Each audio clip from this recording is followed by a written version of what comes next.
Hello, welcome to this week's edition of the Coaches Preview Show. I'm joined by two of our great girls basketball coaches, and fill in today for the Mariska Harris. We have downgraded to Patrick Whitlock on the girls' side today. Coach John Wild, Franklin Lady Rebels, sitting right now in 5th place, 11-9, 5-4. Coach John Wild, this is your first show this year on the Coaches Preview Show. Welcome. Coach Whitlock, you've been with us a couple times on the Sports Connection Show, filling in for Mariska. She's at home, unfortunately, with some sick kids.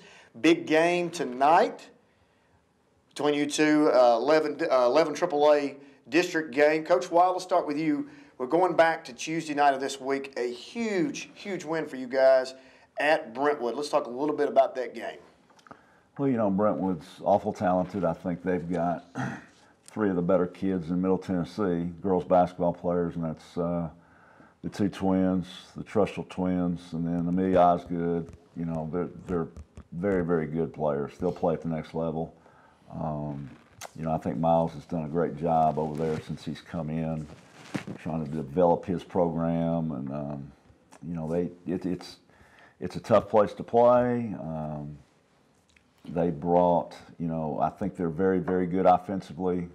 You know, they're tough to defend. I think that you know, defensively they're going to play a lot of multiple defenses where you're going to have to constantly, you know, raise your IQ on the floor and be ready for those situations. But I thought our kids adjusted to that, you know, raucous environment, and you know, they're talented players, and they did a good job staying within their roles, played within our system. I thought we did a good job defensively, particularly early on. I think Darrin did a great job on Osgood. She scored her points, but I think she literally had to work for all of them.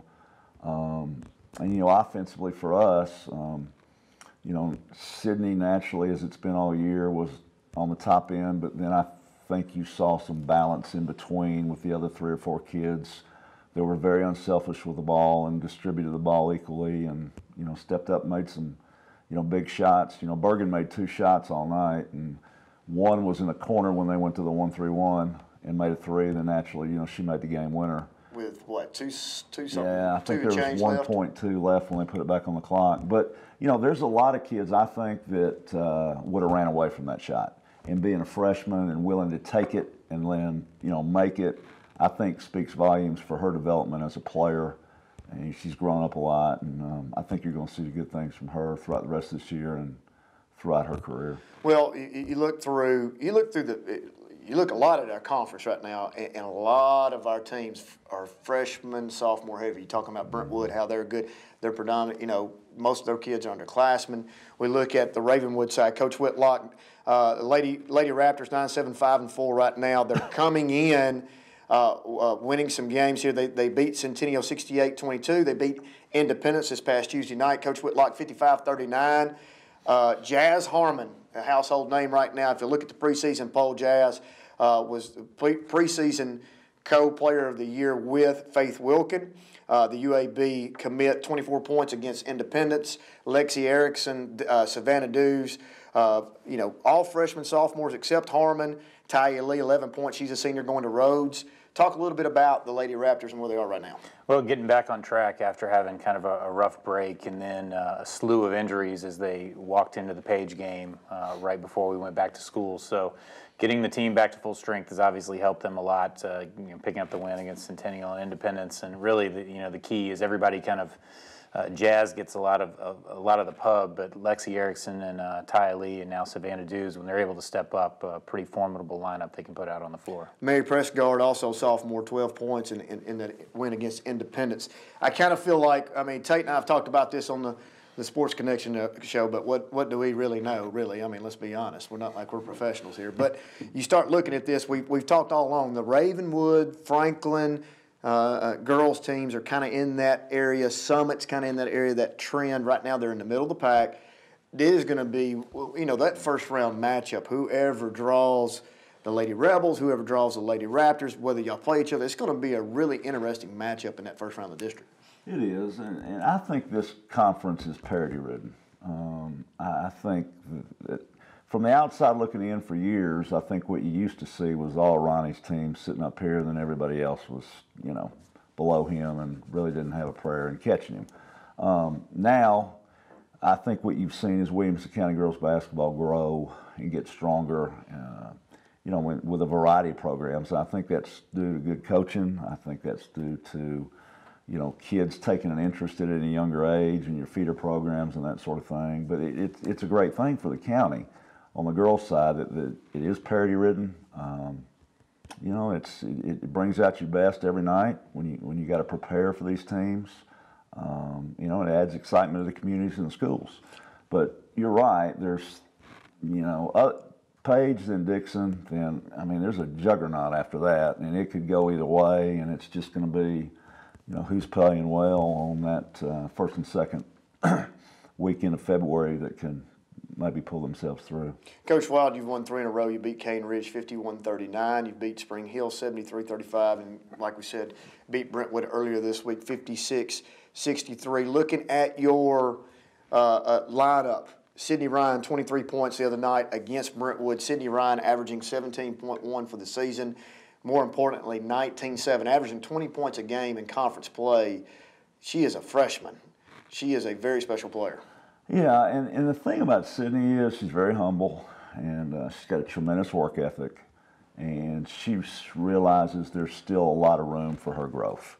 You know, she's not satisfied with where she's at, and I think that's a key ingredient for any player in any sport, to realize that, you know, there's still development for growth. You know, she's got a tremendous work ethic. You know, she listens, she's coachable, you know, she's bought in, and when you've got those variables that are thrown into a kid, you know, it's going to mean for success. But she's been a pleasure to coach. She's a great kid. She's a high academic kid. She's all the things you want in a kid in your program. And you know, we're just fortunate we have her, and we're fortunate that we're going to be able to continue to develop her and work alongside with her for the next 3 years after this. Bergen Alley, also a freshman. Darcy Doran, you mentioned earlier. Kate O'Neill in the post, really good player. Also an underclassman. Jillian King, and one of your guards. Is she the only senior, or is Darcy a senior too? Jillian and Darcy are seniors. Okay, it's your two seniors. Jillian, obviously, Valdosta State. Commit. Now, you look on the other side of the ball, Ravenwood. Coach Whitlock, talk a little bit about Jazz Harmon and what she brings. She has been out due to injury a little bit. Now that she's back, you know, she brings a lot to the table. She does. I think her athleticism is superior to a lot of people that you're going to play against within this league. You know, she's able to you know, anticipate well in the passing lanes, create her own buckets off transition, good three-point shooter.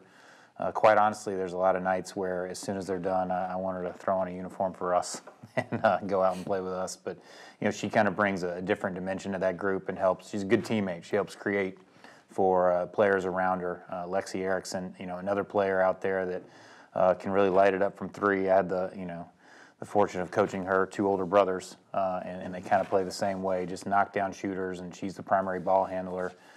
And really, you know, I think the biggest issue with the Lady Raptors this year is depth. You know, if a kid gets hurt or foul trouble, it really puts them in a bind because, you know, there's not a lot of depth on that bench right now because they're so young. Coming down the stretch, Coach Wild, what is something we really want to focus on getting into the district tournament, maybe with some of the younger girls on your team saying, all right, I've seen growth in this area, but we really got to circle the wagons on this particular aspect, because when it comes district tournament time, you know that's going to be an important role. Well, I think you mentioned role. I think their ability to stay in their role and not try to do too much and get outside their box and try to do things they can't do. I think that's first and foremost. You know, secondly, I think value and possession of the basketball. There's been times throughout this season where, you know, the younger ones have not been secure with the ball, errant decisions, that sort of thing. So I think a heavy emphasis on value and possession, playing lower, playing tighter, meeting passes, ripping through, little extra pass, velocity going to the next person will be important.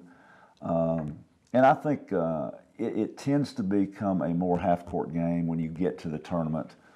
You know, the basket has a tendency to get a little smaller, points go down, everybody knows what everybody's doing. So I think their continued growth on the defensive end as far as rules are concerned on how to play specific players different ways. Because that's, you know, defensively, we're going to play man the majority of the time. And we like to guard kids different ways, driver, shooter, not guard them at all. And I think they're going to have to continue to hone in on schematically how we want to defend different kids, because we'll switch some and then they're switched off on another kid, then, oh, I got to guard this kid this way. So just continued growth in that area, along with taking care of the ball and staying within the role, I think are very, very important.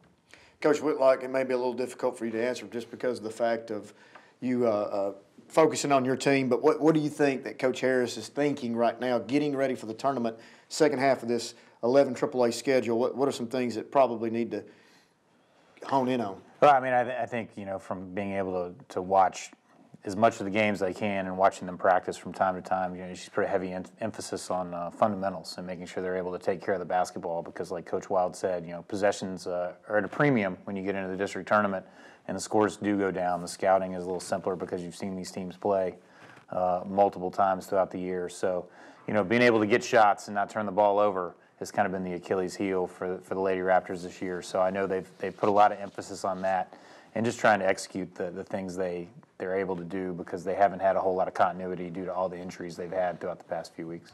So you mentioned Page being Page sitting on top right now with Dixon County 8-1, Brentwood 6-3, Summit 5-3, Franklin's 5-4, Ravenwood's 5-4.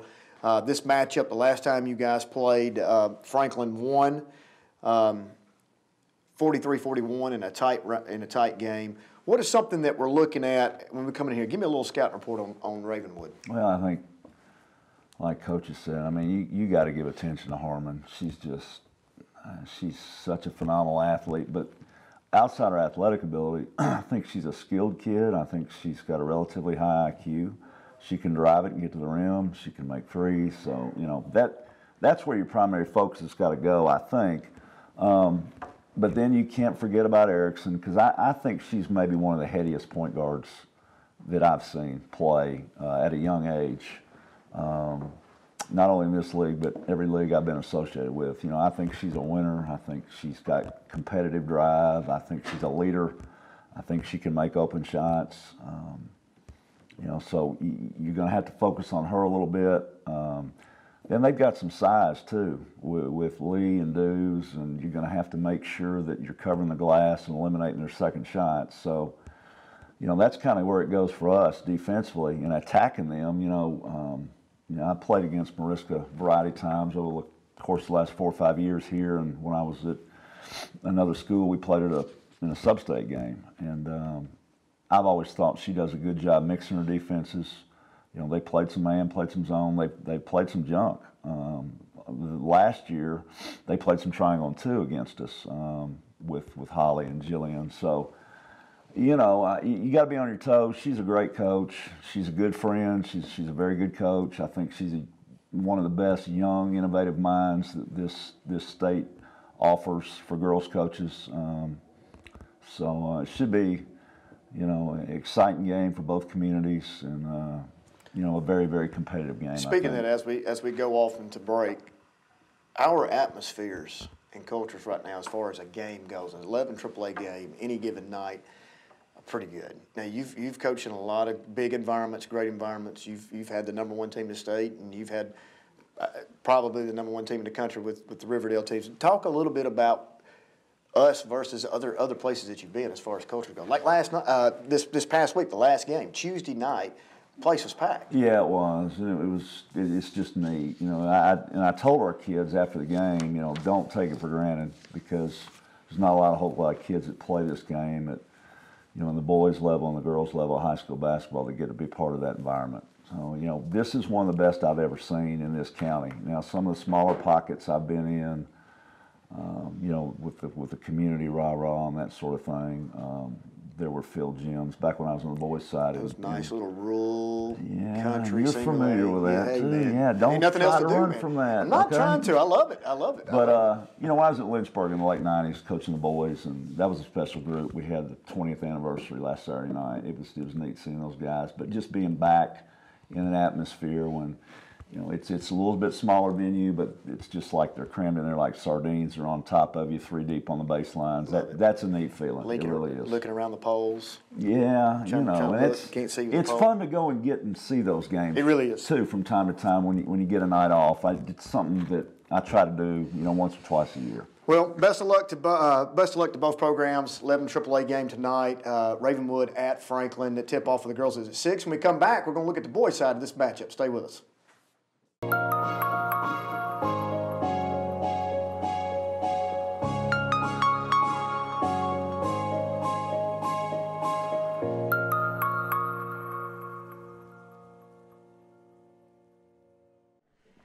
Welcome back to the Coach's Preview Show. We're now looking at the boys' side of tonight's matchup. Ravenwood at Franklin.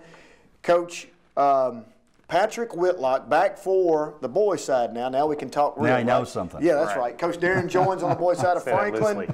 Big matchup. You both had big wins on Tuesday night. Franklin came away with a big win at Brentwood. Ravenwood beats Indy 46-42. Let's talk about Tuesday night's game with you first, Coach Joins. Anytime you can go into Brentwood, as you well can attest to, and get a win, that's huge. Yeah, I think it is. We talk about all the time winning a road game is almost like 1.5. I mean, it is. And I think maybe winning at third place almost felt like 2, just because they're so good and it's a tough place to play. So, yeah, I thought it was big to do that. You won 53-51. You have won 5 in a row. You kind of lost. People wanted to push the panic button. You lost 2 in a row over the Christmas break. Now here you come back. You won 5 in a row. Who was panicking? I don't know. That's just what I just give you the general. He read that somewhere. I give you the general consensus from the public. I mean, the media is pushing the panic button. Everybody's pushing the panic button. Franklin's lost their way. Frank, you lost 2 in a row. Now you've won 5 in a row. Ravenwood, you're hanging in the thick of things. You're trying to get yourself back in that middle of the pack area. Here we are, the second half of the 11 AAA season. You start off 1-0 in the second half. That's not bad. Anytime you get a win, and 11 AAA is a good win. It was big for us because, Independence is one of the teams that's kind of in this middle of the pack, and now that we've swept them, that'll give us the tiebreaker regardless how that plays out. So that was kind of the focus, but we're just trying to get better every day. We've had a couple of games earlier this year with Dixon County and then the Page game, 1-point losses. You're able to pull those out, it's a totally different dynamic, and maybe this game tonight is a little bit more meaningful in terms of standings, but we're just trying to get better and get ready for the district tournament in February. So let's talk about it. Franklin's 8-1 right now. You've played everybody one time, played Brentwood twice, so you're 1-0 in that second half, if you will. Brentwood 7-2, Centennial 6-3, Dixon 5-4, Page 4-5. They have the tiebreaker currently over you guys from that last second win that they had at your place. Or at home, 4-5 for you guys, sitting in 6. Summit 3-5, Indy 3-6, Spring Hill 0-9. So let's eliminate the 9 spot. Independence, like you said, there's 6 losses right now. Do you all both think there's a chance, probably a good chance, they pick up a win somewhere on somebody that maybe they shouldn't? If you're looking at seeding, if you look at it on paper, you're thinking, oh, there's no way. But well, you look at Independence; they've got 3 wins that most of us don't have. Road wins Centennial? at Dixon. Road win at Centennial, road win at Nolensville. That's a great thought. I mean, that's 3 wins that we don't have those. No, we certainly don't. So, if you don't respect them, just like any other team in our league, I think you're making a mistake. Then you go into the 7th spot. You got Summit, takes you guys to the wire. Right. Led probably 35 minutes and 30 seconds of y'all's game. You come back at the end and beat them by 2. Very dangerous team. Ravenwood Page, I know I'm casting the crystal ball here. We're looking past tonight's game, but when that matchup comes, your guys will be looking to repay the vengeance on that last-second loss for you guys. So that could go either way, coin flip back. Then you've got Dixon County, who's kind of the anomaly of this bunch. Dixon, we all had preseason picked Dixon 4th. They're currently sitting in 4th. This thing is going to be crazy when it comes down to the 11 AAA district tournament. And guess who's hosting the tournament? Dixon. In the airplane hangar with some Vanderbilt set up on the Which Coach likes, man. I love that. I've always wanted to coach from the baseline, so I appreciate. Is there a little sarcasm in there? No. I mean, okay. It's I grew up because there's a mixed emotion there. I've talked to several coaches in the league. Some you either hate it or you like it's okay with me. There's no in between. Whatever. I mean, I'd coach from the sidewalk if we'd win, so it doesn't matter. That's a great point. Great point. Let's look at. But isn't that what is neat about being at home? Yeah. I mean, it's well within the rules. I would never complain about that. That's great. Do you think it gives a competitive advantage at all? Why not? Yeah, sure, but so does having a good home crowd. What's the difference? I mean, that's just part of it. Some of the lights are not as are bright, and some are darker. Welcome to being on the road. That's just part of it, which I think's great. Yeah, you know, we all have kind of different, unique gyms throughout Williamson County. You know, ceiling's a little bit lower at Franklin and Centennial. Yes. Lights don't work at Ravenwood. I mean, there's all kinds of advantages. So let's look at, real quick, your game against Brentwood, 53-51 to win. Ashari Haynesworth, really good night for you. Glover, once again, low-scoring night. People don't understand what's going on. Well, there's a lot of double teams happening. Last 4 games, double teams have happened on him. They're playing diamond and 1, box and 1, right, whatever and 1. You've won 4 straight games doing that. Yeah, and that's the main thing. Obviously, I think it gets people's attention when Reese doesn't have 25 or whatever he's averaging, but we try to be selfish about our score, not his score. And he's the same way. Whatever a team gives you, that's what you have to take. And I think we have some other guys who can step up and do. And I get why people do it. Why wouldn't they? Why wouldn't they try to take him away and say make someone else? I mean, I get that. Well, his current right now, he's averaging 24.3 points per game. He's shooting 37.8 from 3-line. Right. But what ends up happening, you got Bruce shooting open threes. You got Thurman and Kemp getting pretty open and one-on-one coverage in the post. I mean, we've got to take that too. I mean, that's fine. Well, you talk about Haynesworth, and he's averaging 14.5 right now, 40 points per game, 6 rebounds a game, 65.2% from the field. Not Tuesday's game, but the game before goes 10 for 10 from the field on a similar coverage where they're double teaming, worried about Glover. He goes 100% from the field. Coach Whitlock, I'm throwing to you for just a minute. I'm not asking you to reveal your game plan, but I know you are a hound of the video. You love it. You're a stat guy. You're an analyst. You love it and just live in that stuff. If you're a gym rat, for such thing as a video rat, that's you, right? So you see all this. I know you've got a game plan, but I know you have to take that into consideration, how to have appropriate coverages that take away that, if possible. Well, I mean, to be clear, I only watch that much film because I don't have a life, so I don't have things to do. But, you know, you look at that game plan, I think after the Summit game was as close as it was, I was like, well, we obviously want to see what they did, and they're running 2 guys at Reese all the time. You know, first of all, I think you have to give Reese a lot of credit because people show up. I mean, there are people that go to Franklin games to see him play. He's so dynamic, unlike any other player I've coached against since I've been here. But, you know, when you have that kind of pressure on you and that kind of target on your back, sometimes you're more likely to force shots or force the issue. And he didn't do that. He played within the system. And as Coach Joins pointed out, I think, you know, Tuesday night, they're 4-0 when teams run those defenses at them. So, you know, it's kind of you're picking your poison when you play Franklin. Obviously, a dynamic scoring team. Reese can put up 30 at the drop of a hat, but, you know, you got other guys like Bruce who corner threes. Thurman, great back-to-the-basket player that can also face up. Haynesworth, you know, I mean, I think Kemp really is also a key as well when he gets in and penetrates and kicks and can step into his three-point shot. So they pose a lot of problems. So I don't think, you know, it hasn't worked yet. Maybe the games have been a little closer in some circumstances that people thought. But, you know, everybody thought Brentwood and Franklin would be a competitive game, and it was. And the game plan didn't work out. So. Talk about your sophomores. Reed Kemp, I thought, could have potentially had his best game of his career. Just take away the points. I mean, he scores 12, but his floor presence, attacking the basket, dropping the dimes, doing the thing he needs to do at a very crucial time. Turnovers are low for point guard. Obviously, we give a little leeway for those point guards on turnover ratio because you have to. But he is playing really good basketball as a sophomore. And Matt Thurman, your other sophomore right now, averaging 12.3 points per game, 7 rebounds a game. He had finished the game with 10 points and several rebounds. You know, I think sometimes, and coaches, it's probably happened with him too, when he's had really good players that are young, I think sometimes I need to take a step back and maybe treat those guys a little more like sophomores. Every once in a while, I got to let up a little bit. These guys are sophomores. You know, a couple of years ago, they're playing in a middle school game. Not to give them an excuse, but really, you talk about Kemp. I think Kemp may be the key to our team, honestly. He's not talked about much. He's kind of unsung because he doesn't score a ton.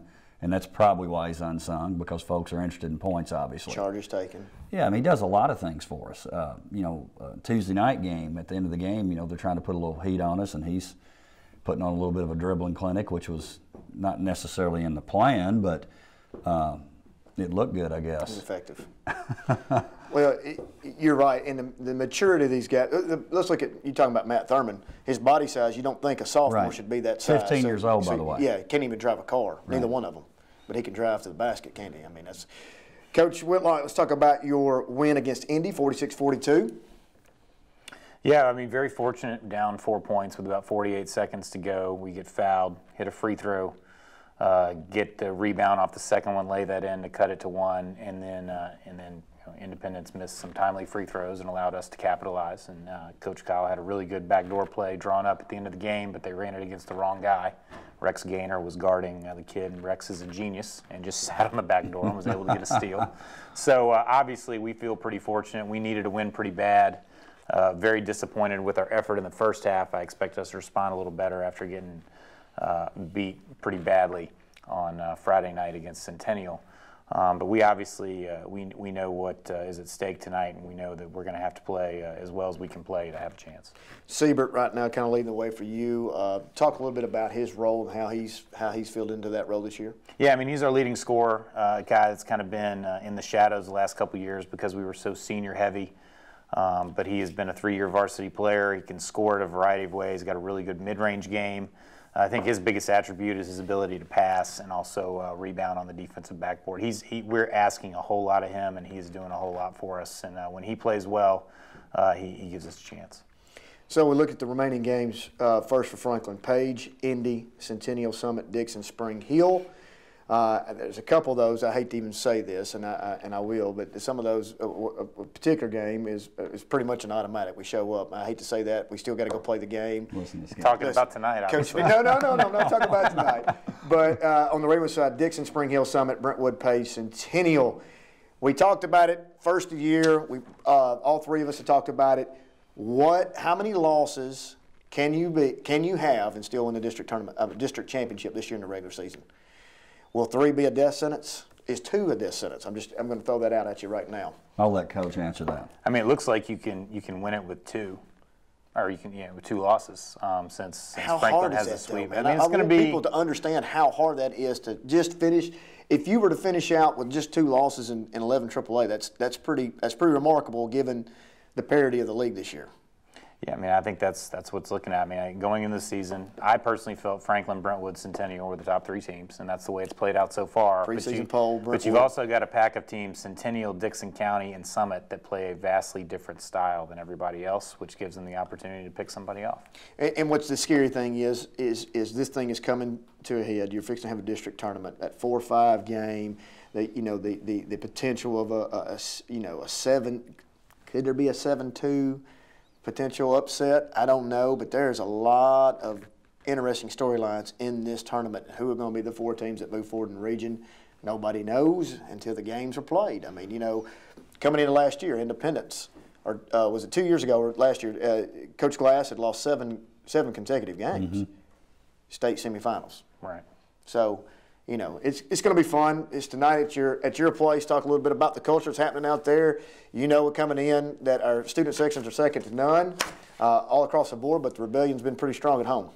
It'll be a good atmosphere. They'll bring people. We'll have people. That's one of the things that's so special about being in this league. And I know you guys were talking about it earlier. I think some folks may take it for granted that have just been in this league, but it's pretty special. You look at our game last night on a Tuesday night, I think we could play on Saturday afternoons, Thursday morning, wouldn't matter. If it's a big game, people are going to come out. It'll be like that tonight too.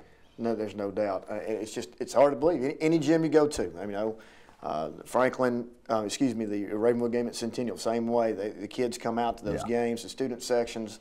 Centennial student section was strong. Ravenwood had a little contingent there at that game. It's just any given night, it's really good. It's the best money spent in Franklin, right? Or in Williamson County, rather. No doubt. So don't be coming in the side door. Don't be coming in the side door. Well, best of luck to both of you tonight in this 11 AAA game. The boys will tip off at 7:30 after the girls' game at 6. Thanks for joining us. We'll see you next time.